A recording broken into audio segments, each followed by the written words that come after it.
बच्चों, हम कर रहे थे chapter 6 this is Jody's fawn. हमने उसकी एक्सप्लेनेशन देख ली थी। अब हम करेंगे इसकी एनसीईआरटी की एक्सरसाइज। ये है हमारा लेक्चर 143 और हम देख रहे हैं हमारी एनसीईआरटी में पेज 94 पे इसकी एक्सरसाइज। सबसे पहले एक्सरसाइज में ये 4 क्वेश्चंस हैं वर्किंग विद द टेक्स्ट के। ये 4 क्वेश्चंस हम लोग डिस्कस करते हैं। क्वेश्चन 1 देखते हैं। Why did Penny Baxter allow Jody to go find the fawn and raise it. Penny Baxter ने जॉडी को क्यों अलाउ किया कि वो जाके फ़ोन को ढूंढे और उसको बड़ा करे। The fawn's mother had saved Penny Baxter's life. Fawn की माँ की वजह से पेनी बैक्स्टर की लाइफ बची थी। पेनी बैक्स्टर कौन था? जॉडी का पिता। She was killed for the purpose of draining the snake poison out of Penny's body. उसको मारा गया था, मतलब उसको बैक्स्टर फैमिली ने मारा था उस हिरनी को, ताकि वो स्नेक का पूरा पॉइजन उसके मतलब उसमें जा सके, उसके शरीर में जा सके हिरनी के, इसलिए उसको मारा गया था।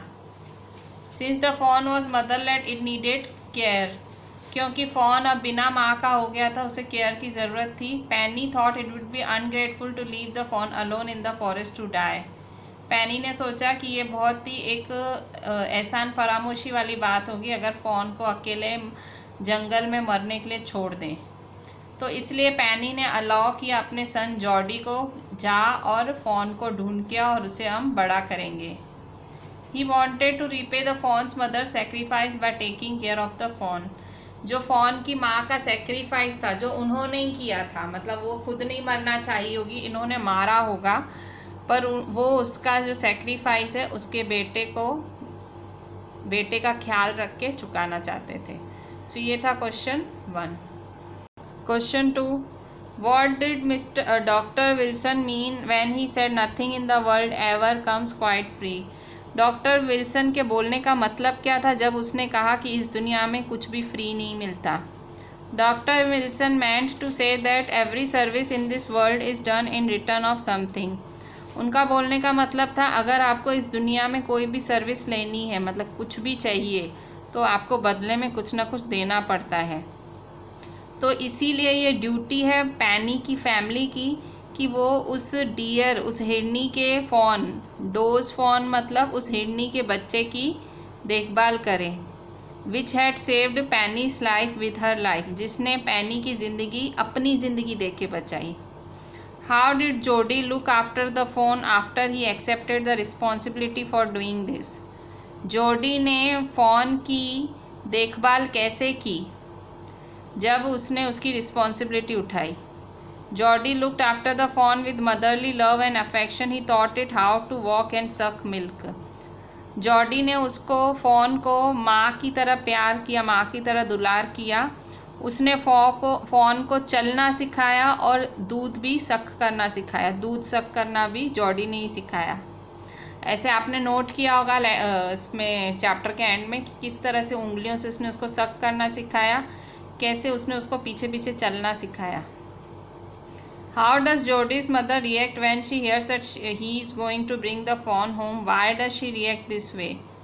जॉडी की माँ का क्या रिएक्शन था जब उसने सुना कि वो फ़ोन को घर लाने वाला है, और उसकी माँ ऐसा क्यों रिएक्ट करी।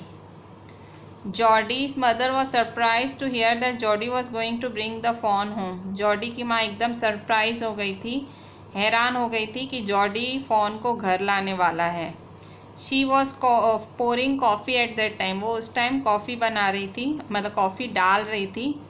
She held the coffee pot in mid air, और उसका हाथ हवा में ही रुक गया। She set down the pot helplessly, और उसने पॉट को एकदम धीरे से रखा। She said that they have got nothing to feed the fawn. उसने कहा हमारे पास उस फ़ोन के खिलाने के लिए कुछ भी नहीं है। Jody would have to give it the milk of his own share. Jody को अपना दूध उसे देना पड़ेगा। She reacted in this way because she was aware of her situation. She did not want to share her son's milk with the fawn. तो वो इसलिए react कर रही थी इस सिचुएशन पे क्योंकि वो जानती थी कि सिचुएशन कैसी है और वो अपने बच्चे जॉडी का दूध उस फ़ॉन को नहीं दे सकती थी। मतलब वो उनकी आर्थिक हालत ज़्यादा सही नहीं होगी और दूध खाली उस घर में बच्चे को मिलता होगा, शायद जॉडी को ही पिलाते होंगे। पर अब जॉडी के लिए मतलब अगर फ़ॉन को ला रहे हैं तो ऑब्वियसली दूध तो पिएगा, तो जॉडी के हिस्से का दूध उसे देना पड़ता। तो कुछ ऐसा ही होगा, मतलब आर्थिक हालात ठीक नहीं थे तो वो समझ रही थी और इसलिए वो मना कर रही थी। सो इस तरह से ये 4 क्वेश्चंस हैं जो कि आपको लिखने हैं।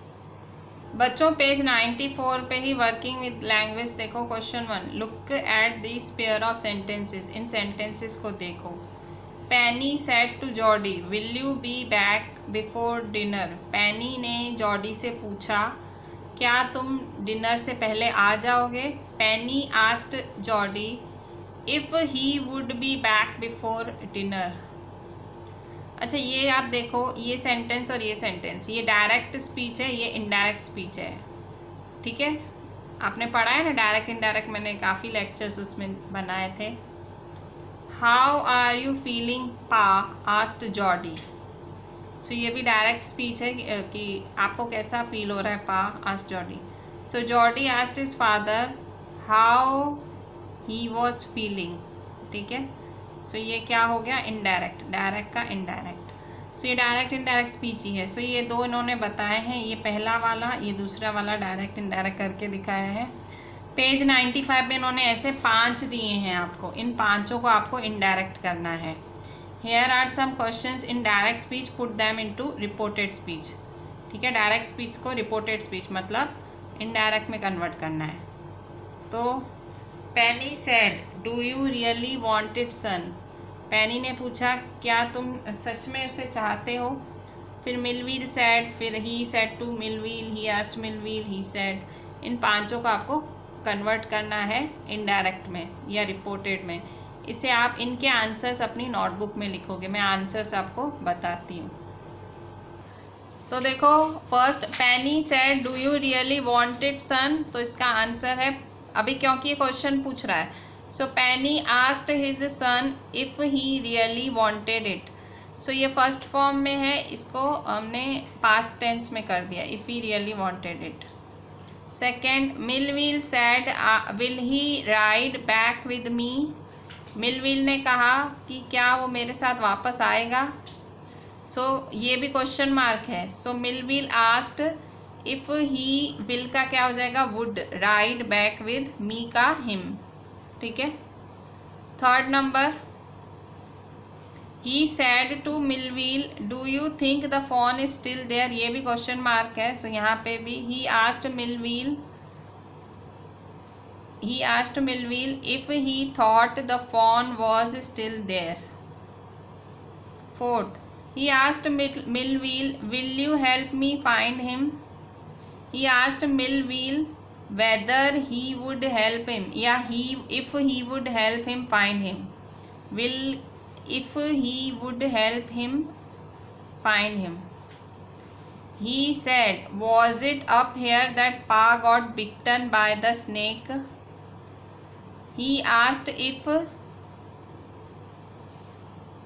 Pa had got bitten by the snake at that place। उसने उससे पूछा कि पा को यही स्नेक ने काटा था। सो ये 5 क्वेश्चंस हैं और ये उनके रिपोर्टेड स्पीच हैं। ठीक है, सो ये हैं डायरेक्ट स्पीच, ये उसके answers reported speech.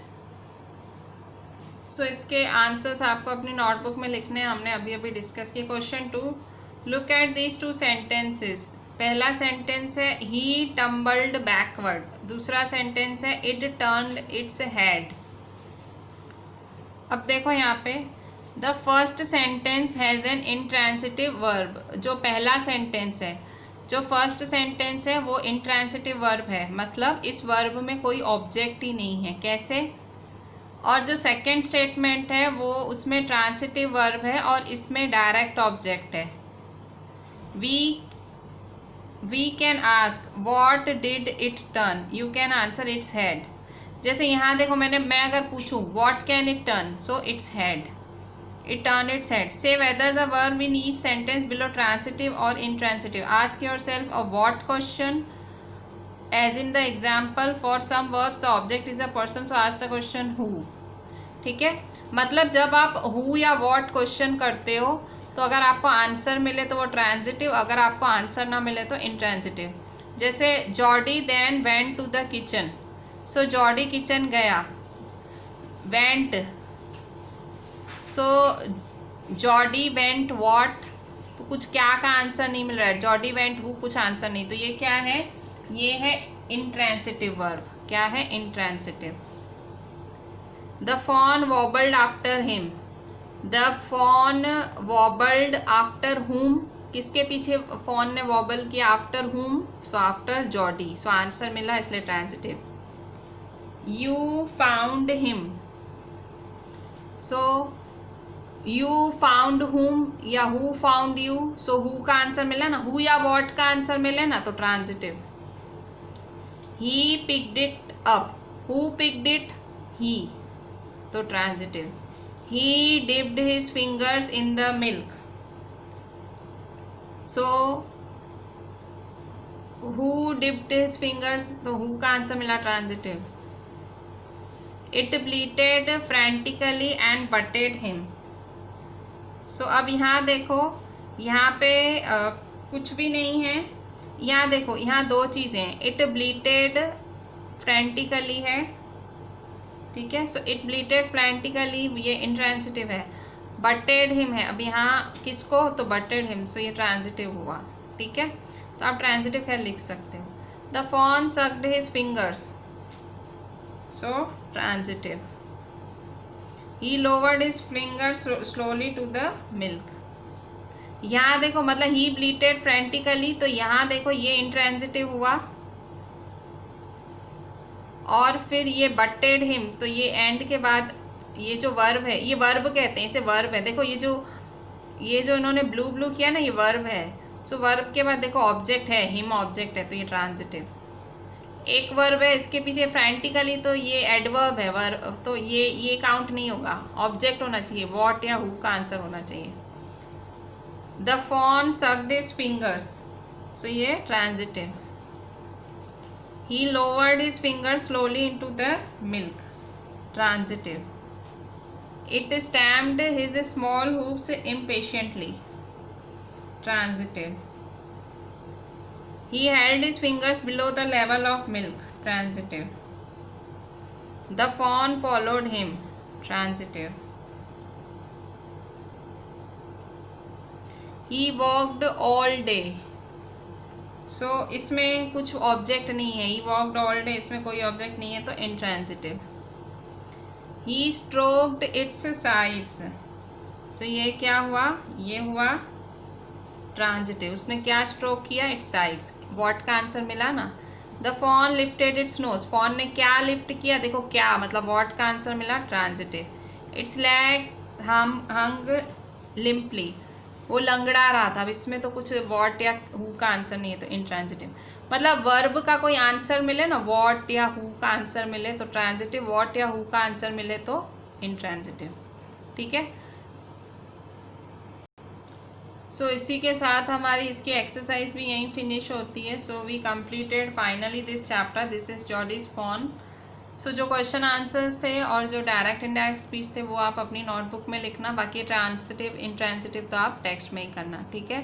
Complete the entire thing and right it and WhatsApp me. Thank you.